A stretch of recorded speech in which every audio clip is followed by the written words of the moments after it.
জীবনের শেষ মাহফিল হইতে পারে, পারে কি পারে না? জোরে বলেন না, পারে কি পারে না? কারোর জন্য জীবনের শেষ মাহফিল হইতে পারে। এমনও হতে পারে আপনি আমি এই মাহফিল থেকে গিয়ে উঠতে পারবো যে এরকম শক্তিটা কি আমাদের কারো আছে? জোরে বলেন না, কারো আছে? ঘুমাইলে বাড়িতে যাই, ঘুমার পরে সকালবেলা ফজরের সময় উঠতে পারবো জিন্দা, এরকম গ্যারান্টি কারো কাছে আছে? তো আমি অনুরোধ করব, যদি শেষ মাহফিল হয়ে যায়, হাসরের ময়দানে আল্লাহ পাক দেখবে যে আমল নামাতে জান্নাতে যাওয়া যাচ্ছে না, জাহান্নাম, আল্লাহ বলবেন এই ফেরেশতারা দেখ আমার বান্দার আর কোন ইবাদত আসেনি, আমল আসেনি। আল্লাহ আপনার এই বান্দা পাইকপাড়া পশ্চিমপাড়া আব্দুল কাদিরের বাড়ির কবরবাসীর রুহের মাগফিরাত কামনায় মাহফিলে বসছিল। আল্লাহ আল্লাহ কবে যা এই উসিলা মাফ করে দিলাম। জোরে বলেন সুবহানাল্লাহ। আল্লাহ মাফ করতে পারে কি পারে না? এ মহার বন্ধুরা বাবারা, এই দুনিয়াতে আমরা কেউ থাকবো না, থাকার জন্য আসে নাই। এরপর আমরা দুনিয়ার জন্য এত পাগল হয়ে গেলাম, দুনিয়া দুনিয়া দুনিয়া। ভালো কাজে আমাদের কি বেশি সময় থাকতে মন চায় না, কিন্তু খারাপ কাজ হলে সেখান থেকে আসবার মন চায় না, ঠিক কিনা বলেন?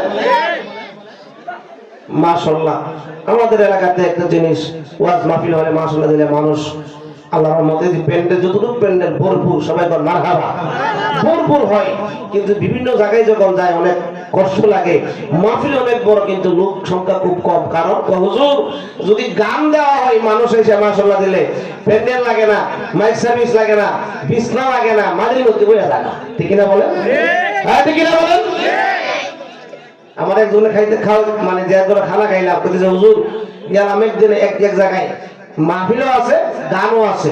মাহফিল হইল 2 জন, গান হইল হাজার হাজার মানুষ, ঠিক না বলেন?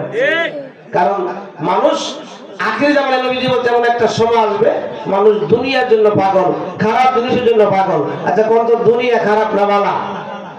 মা দুনিয়া বলে বালা? দুনিয়াটা হলো একবারে একটা গান্দা ফসা দুর্গন্ধ বস্তু, ঠিক না বলেন? দুনিয়াটা একেবারে নগণ্য। আর মুমিনের জন্য দুনিয়াটা হলো জেলখানা। কি খানা? জেলখানা। কি খানা? জেলখানা। আর যারা ইমানদার মুত্তাকি মুমিন তাদের জন্য দুনিয়াটা জেলখানা, পরকাল তাদের জন্য বালাখানা। আর যারা কাফের ফুজ্জার বেঈমান ইহুদি খ্রিস্টান নাসারা মুনাফিক তাদের জন্য দুনিয়া হলো আরামের জায়গা, আর তাদের জন্য পরকাল আরামের জায়গা না, ঠিক না বলেন? আমার বন্ধুরা বাবারা গভীর মনোযোগ। এই দুনিয়াতে আমরা কেউ থাকবো না, সবাইকে মৃত্যুবরণ করতে হবে। বলে হুজুর আমি মরণের হাত থেকে বাঁচবার জন্য লোহা দিয়া ঘর বানাইব, যেই ঘরের মধ্যে কোনো ছিদ্র নাই, ছিদ্রবিহীন ঘর, যেই ঘরে মালাকুল মউত আজরাইল ঢুকতে পারবে না, এমন একটা ঘর বানাইব। ওই ঘরের মধ্যে আমি ঢুকে দরজা নক করে দিব, মালাকুল মউত আজরাইল আমার রূহ নিতে পারবে না। মালাকুল মউত আজরাইল ওই ঘরে ঢুকতে পারবে কি পারবে না? জোরে বলো পারবে কি পারবে না? বিসমিল্লাহির রহমানির রহিম। আল্লাহু আকবার। আইনামা ইউদরিকুমুল মাউত ওয়ালাউ কুনতুম ফি বুরুজিন মুশাইয়াদা। জোরে বলো আল্লাহু আকবার। আমার বন্ধুরা বাবারা, আল্লাহ পাক রব্বুল আলামিন বলেন তুমি যেখানে যাও না কেন, যে অবস্থাতে থাকো না কেন, যদি তুমি লোহা দিয়ে ঘর বানাও কোনো ছিদ্র না থাকে, আইনামা ইউদরিকুমুল মাউত ওয়ালাউ কুনতুম ফি বুরুজিন মুশাইয়াদা, মালাকুল মউত আজরাইল সেখানে ঢুকে তোমার রূহ নিয়ে আসবে, ঠিক কি না বলেন? আমাদের এলাকায় যখন কোনো মানুষ সাকরাতে পড়ে দেখবেন তারা দেখবার লাগি যখন আস্তে আস্তে বাড়ি শরীরটা মাইরে একবারে বুক পর্যন্ত শরীরটা নড়ে, উপর অংশ নড়ে, নিচের অংশ নাড়াচাড়া নাই, মানুষ ঘরের মধ্যে ভরপুর থাকে, ঠিক না বলেন? আমি আপনার বছর কানে হয়ে গেছে আমার বাড়ির সম্পর্কে আমার এক দাদি, তো রাত্রিবেলায় এমন অবস্থা, সবাই বলতেছে অবস্থা খুব খারাপ, গেলাম যাইয়া দেখতেছি এতর উপর উপরটা নড়ে, নিচের দিকে কোনো নড়াচড়া নাই। তো মানুষ সবাই ঘরের মধ্যে বরাত তাসবিহ তাহলিল পড়তেছে, ঘরটা এমন বড় যে ঘরের মধ্যে একটা মানুষ ঢুকতে হবে এরকম জায়গা নাই। আমি আমার হাতটা ওনার মাথার নিচে দিয়ে রাখছি, হঠাৎ করে বড় দুইটা শ্বাস পালাইছে, শেষ। চিন্তায় পড়ে গেলাম। ওই যে আমরা বলি দুয়ারে প্রহরী তৈয়া প্রবেশ করবে কে মনে, আর কি দেখা পাবে মুর্শিদ জীবনে। আল্লাহু আকবার। ঘরের মধ্যে প্রহরী, দরজায় প্রহরী, জায়গা নাই, মালাকুল মউত আজরাইল ঢুকবে কি ঢুকবে না? জোরে কথা, ঢুকবে কি ঢুকবে না? এই জন্য আল্লাহ বলেছেন আইনামা ইউদরিকুমুল মাউতু ওয়ালাউ কুনতুম ফি বুরুজিম মুশাইয়াদা। তুমি যদি লোহা দিয়া ঘর বানাও, যে ঘরের মধ্যে ছিদ্র নাই, তোমার ঘরের মধ্যে মানুষ একটা মানুষ ঢুকতে পারবে না এমন জায়গা নাই, হাতটা মেলবার জায়গা নাই, ওই জায়গা থেকেও তোমার রূহটা মালাকুল মউত আজরাইল নিয়ে যাবে। তার মানে বোঝা যায় আমরা কেউ দুনিয়াতে থাকতে পারবো না, ঠিক কিনা বলেন? কিন্তু আমরা মনে করতেছি দুনিয়াটাই বুঝি আমার জন্য অনেক কিছু। অনেক যুবক ভাইরা মনে করে এখন আমি যুবক, আমি কেন মাহফিলে বসবো, আমি কেন নামাজে যাব, আমি কেন ইবাদত বন্দেগী করব, আমি কেন রোজা রাখবো, আমার বয়সটা একটু বেশি হয়ে গেল। এই আমার যুবক ভাইরা, যারা যুবক তাদের কি মরণ হয় কি হয় না? নাকি যুবকরা তা খেলে মুরব্বি মরে? যুবক, কত যুবক দুনিয়া থেকে বিদায় হয়ে যাচ্ছে। গত কিছুদিন আগে আমাদের গালফা আইনুদ্দি বাড়ির জামালউদ্দিন, আপনি চিনবেন, হাজিপুর মাদ্রাসায় পড়ছে, আমরা অনেক জুনিয়র, আমাদের সময় দাখিল পরীক্ষা দিয়ে সেই সময় 5-6 পড়ে। সেই জামালউদ্দিন ছুটি থেকে বিদেশ থেকে বাড়িতে আসছে 26 জানুয়ারি 26 তারিখ তার ফ্লাইট ছিল, মনে হয় 16-17 তারিখে সে দুনিয়া 16 তারিখে দুনিয়া থেকে বিদায় হয়ে গেছে। 17 তারিখ আমি সকালবেলা সুনামগঞ্জে মাহফিল করে গাড়িতে উঠলাম, হঠাৎ করে ফেসবুকে দেখি জামালউদ্দিন এন্তেকাল। আমি রহস্যজনক মনে করলাম, আমি চিন্তা করতে পারলাম না।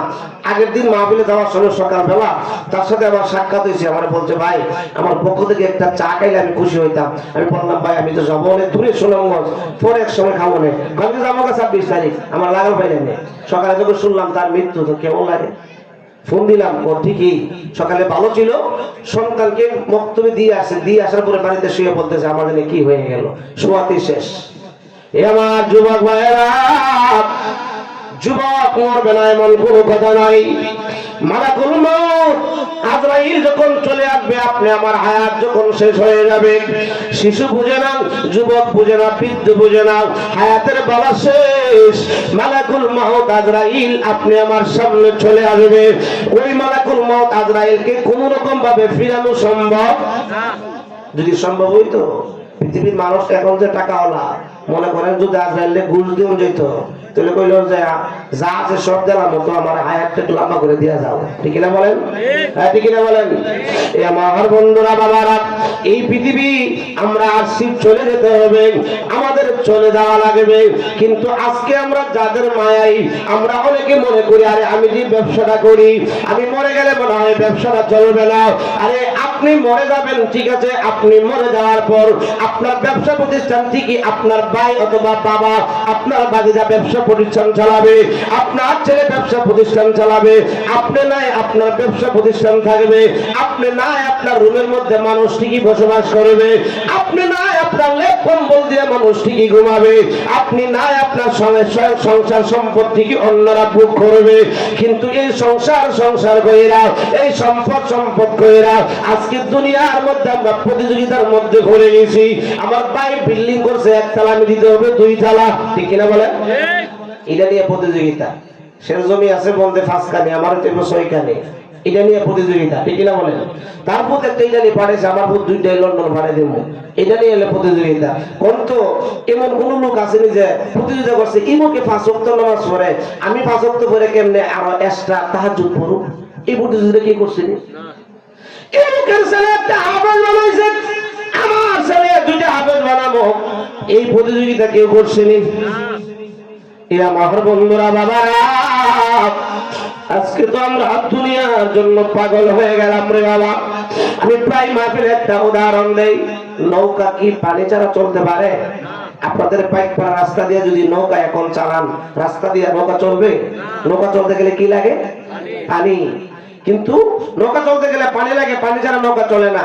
এখন বড় সাগর দিয়ে রওনা হয়েছেন, নৌকার মধ্যে 15-20 জন লোক আছেন, যদি মাঝখানে যাওয়ার পর নৌকা ছিদ্র হয়ে যায়, তল দেশ দিয়ে পিছের পর ছিদ্র হয়ে যায়, 15-20 জন লোক কি বাঁচবার মতন শক্তি আছে? নৌকা পানি ছাড়া চলে না। এই নৌকার মধ্যে পানি উঠলে নৌকার মানুষ বাঁচতে পারে না। তদ্রুপভাবে আমাদের যে দিল আছে দিল, ওই দিল আপনার দুনিয়া ছাড়া চলতে পারে না। কিন্তু এই দিলের মধ্যে যদি দুনিয়া ঢুকে যায়, ওই দিলওয়ালা মানুষটার কাছে ভালো কাজ ভালো লাগবে না, খারাপ কাজ ভালো লাগবে। মসজিদের ইমাম সাহেব বলবে হাইয়া আলাস সালাহ, নামাজের জন্য আসো, ওই লোকটা দৌড়ে যাবে বাজারে, যাই সেখানে শাস্ত্রের মধ্যে টিভি সিডি লাগানো আছে, তাকায় থাকবে। ঠিক না বলেন? দেখি বয়স করেছে বৃদ্ধ মানুষ, আপনার আবার রাগ হইেন না, আপনার কথা বলতেছে, চাদর গাইতে জাম্পার চোপার লাগাই না পড়ে গেছে। মাশাআল্লাহ, আছে না নাই? হুজুর বলে আছে না নাই? ওই যে দিলের মধ্যে দুনিয়া ঢুকে গেছে, ভালো কাজ খারাপ লাগে, খারাপ কাজ ভালো লাগে। ঠিক কিনা বলেন? এখানে মাহফিলে বুঝে 12টা মতো বয়ে থাকবে, কারণ শয়তান তো আমাদের প্রকাশ্য শত্রু। শয়তান কি গোপনীয় শত্রু নাকি প্রকাশ্য শত্রু? প্রকাশ্য। হেবাটা কইতেছে ধরুন মিয়া বাইক দিয়া ঘুমাও, কি মুফতি ইয়াকুব আলী আল কাদরি ওয়াজ উম্মা কিতাব, আপনারা বাইরে কাছে শুনছুন তো যাও, কোন বড় দোকান দিয়ে ফাটাতে পারলে হে জয়ী। ঠিক না বলেন? এই আমার বন্ধুরা বাবারা, গভীর মনোযোগ। আমি ভূমিকার মধ্যে কোনো কথা বলে নাই, ডাইরেক্ট আলোচনার মধ্যে চলে এলাম। এই যে দুনিয়া, আমরা দুনিয়াতে থাকতে পারবো না, যাদের জন্য আজকে আমরা দেখা গেল সন্তান কুলে লাই আসরের নামাজ কাজা করে দিছি। ঠিক না বলেন? হ্যাঁ ঠিক না বলেন? সন্তানকে সম্পদ জোড়াই দিয়ে দিব, বন্ধের মধ্যে কাজ করতে করতে জোহরের নামাজ হয়ে গেছে। ঠিক না বলেন? সন্তানকে বাড়ি ঘর দিয়ে দিতে হবে, এই জন্য আসর নাই, মাগরিব নাই, ফজর নাই, দিনভর কাজ আর কাজ, দুনিয়া আর দুনিয়া। এরা আমার বন্ধুরা বাবারা, আপনি আমি যখন দুনিয়া থেকে বিদায় হয়ে যাব, আমরা যখন লাশ হয়ে যাব, আমাদেরকে তো বেশি সময় ঘরের মধ্যে রাখা হবে না, দামি কোনো কাপড় আমাদেরকে সাথে দেওয়া হবে না, দামি কোনো খাবার টাকা পয়সা সাথে দেওয়া হবে না। এ আমার বন্ধুরা বাবারা, আমি বলি আমাদের 3 শ্রেণীর বন্ধু। এক শ্রেণীর বন্ধু হইল দূর আত্মীয়, যারা মনে করেন আমার বাড়ি খাদরাইল, পাইকপাড়ার মানুষ যারা আমাকে ভালোবাসে, যখন মাইকে আওয়াজ শুনবে মুফতি ইয়াকুব আলী আল কাদরি দুনিয়া থেকে বিদায় হয়ে গেছে, যারা আমাকে ভালোবাসে অনেকে যাবে আমার জানাজার মধ্যে, এরা জানাজাটা দিয়ে দৌড়ে চলে আসবে, দুনিয়ার কাজ কাম আছে। আর আমার ছেলে, আমার ভাই ভাতিজা যারা আছে, এরা আমার লাশটাকে কাঁধে করে করে করে করে কবরের মধ্যে নিয়ে যাবে। এবার লোকেরা বলবে এই মায়ের আপনজন যারা কবরে নামো। আরে আমার জীবনে আমি এই ছোট্ট জীবনে বহুত দেখলাম, কত সন্তানেরা বাবার লাশ কবরের মধ্যে শুয়াই দিয়ে যায়, 3 ছেলে 2 ছেলে কবরের মধ্যে নামছে। যখন কবরের মধ্যে বাবার লাশটা শুয়ায়, মাথার দিকের কাপড়টা কইলা চেহারাটা খুললো, কত সন্তান কবরের মধ্যে চিৎকার দিয়ে বেহুশ হয়ে গেল। কিন্তু সন্তান বাবার সাথে কবরে যায় নাই, সিস্টেমও নাই, নিয়মও নাই।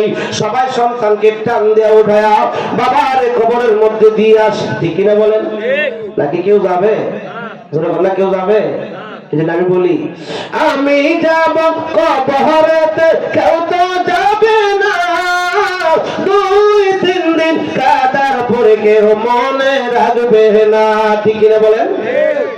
উম্মতের দেওয়ানা নবী আছেন কান্দিতে, মোদের জন্য কান্দেন নবী ওই মদিনাতে।